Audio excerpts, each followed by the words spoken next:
The Shadow of Fu Manchu. Based on the stories by Sax Roma.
While exploring the underground passages of Fu Manchu's deserted laboratories, Smith and Petrie discover a lagoon in one of the lower caves and are amazed to find a large submarine which is about to submerge. It is Fu Manchu's means of escape. But suddenly, from across the lagoon, in the utter stillness of the cavern, they hear Fu Manchu's voice. The insidious doctor thanks Smith for having spared his life when Smith discovered him in an opium trance. And with the remark that he's accustomed to paying his debts, the Oriental's voice fades. Smith, convinced that his enemy did not aboard the submersible, swims across the lagoon. And discovering another passage, he and Petrie reach the outside of the cliff. Petrie, weak from his harrowing experience, asks Smith to climb to the road to summon help. As Smith gropes for support among the rocks, his foot slips and... Nayland, watch out! Gad, that was close. We can't make it, Nayland. No, we can't. We need help. Fortunately, we're close to Sinclair de la Roche. Let me have that gun.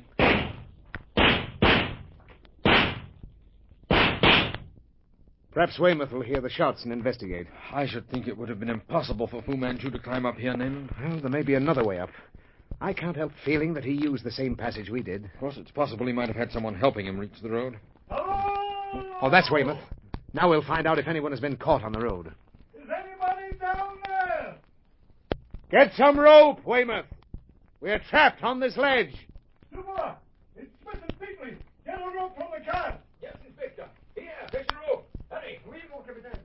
We'll have you up here in no time, Smith. Thank heaven you're alive, man. We're just about giving you up.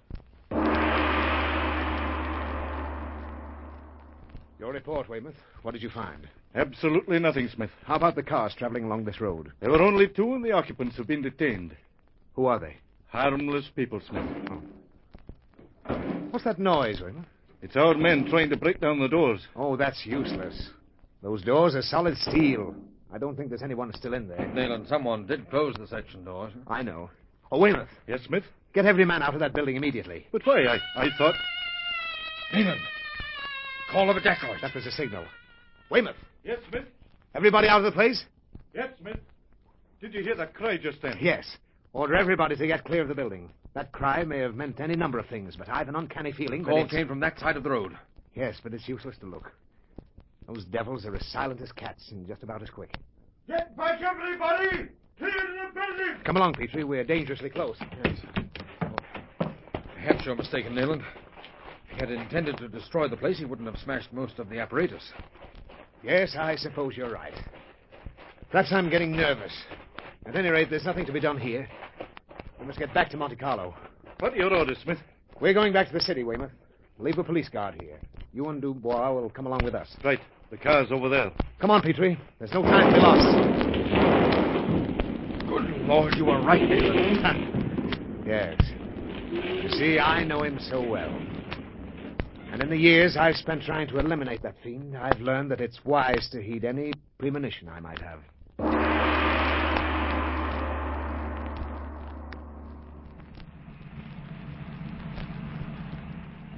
Nayland, he must have had a boat standing by. But Dubois would have seen it.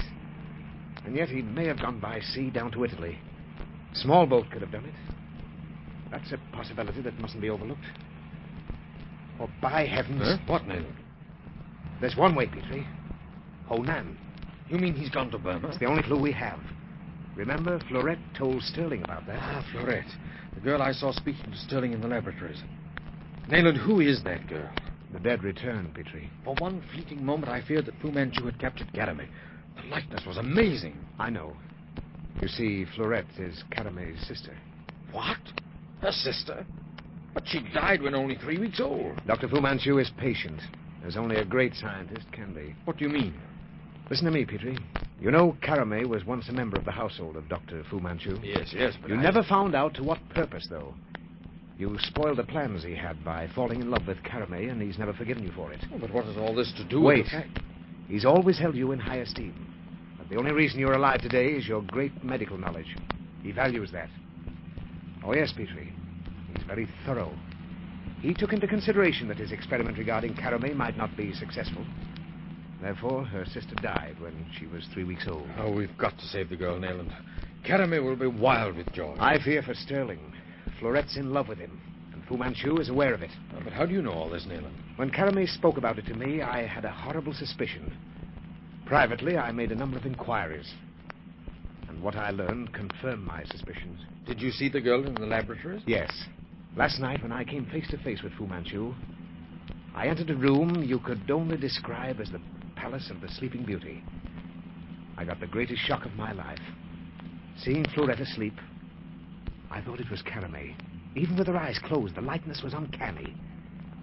I knew then I couldn't be mistaken. But, Nayland, it seems almost incredible that a child of 3 weeks could be subjected to that treatment. Production of artificial catalepsy.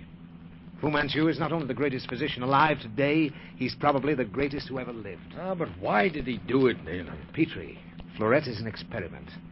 I happen to know that Farlow Sui is exerting all her power to stop it. But what sort of an experiment? He intends to have a son. And Florette has been trained from childhood for that great purpose. She's Fu Manchu's bride.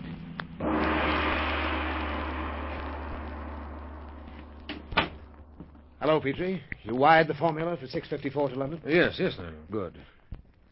That's the end of the Purple Shadow. It is. I've wired Cairo. Oh, yes? Karame left Cairo yesterday, Nayland. She should have arrived before this. Well, buck up, old man. I know how you feel about it. But frankly, I don't think there's any cause for worry. I hope you're right. What are your plans? I've sent Weymouth to arrange an interview with Monsieur Chamrous, Oh, who's he? the prefet of the police department. Hello. Speaking. Yes, Weymouth. Did you find him? Oh, good. I'll be there immediately. Come along, Petrie. I haven't abandoned hope yet. Here is the complete list, Mr. Smith. You will see that the only private vessel of any tonnage which has cleared a neighboring port during the last 12 hours is this one. Mm-hmm. M.Y. Lola, Buenos Aires. 4,000 tons. Owned by Santos de Cunha. Santos da Cunha? Where have I heard that name? Why, Smith, I looked through the records of Sinclair de la Roche, and a man by that name used to be the owner of the place. You're sure of that, Weymouth? Positive. That is correct, gentlemen. Mari Bey purchased the property from Senor de Cunha. There's hope yet, Petrie. But I've been blind.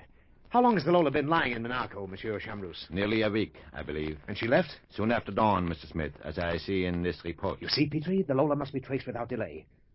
Please give instructions for messages to be sent to all ships in the neighborhood, notifying positions of the motor yacht when sighted. I can do this. And next, is there a French or British warship in port anywhere along the coast? There is a French destroyer in the harbor of Monaco. Please notify our commander to be ready to leave the moment I get on board. I'm sorry, Mr. Smith. I cannot do that. What do you mean you can't? I have no such powers.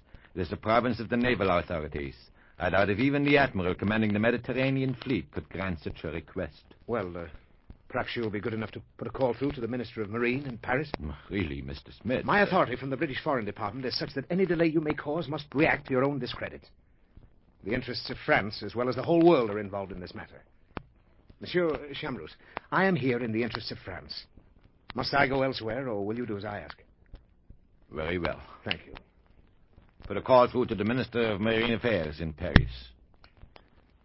That yacht is the key to the mystery, Petrie. Do you think that Fu is on board? I strongly suspect him to be. Oh, blast this delay. Mr. Smith, it is perhaps a little unfair that I am so badly informed in this matter.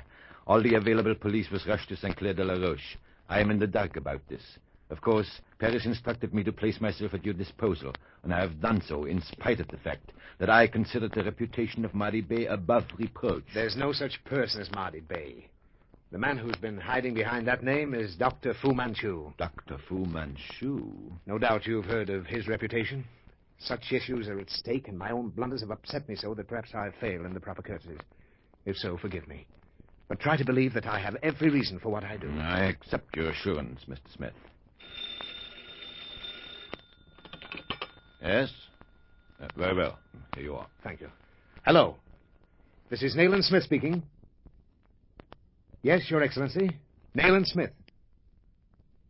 I'd appreciate it, sir, if you'd be kind enough to ask the Prefet of the Monte Carlo police to cooperate with me. Yes. Right here. Oh, certainly. The Minister wishes to speak to you, monsieur. Yes, Your Excellency. Oh, but certainly. I shall do so at once, Your Excellency. Mr. Smith, I must apologize. The destroyer is at your disposal. Thank you. Come on, Petrie. We'll board the vessel at once.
The shadow of Fu Manchu.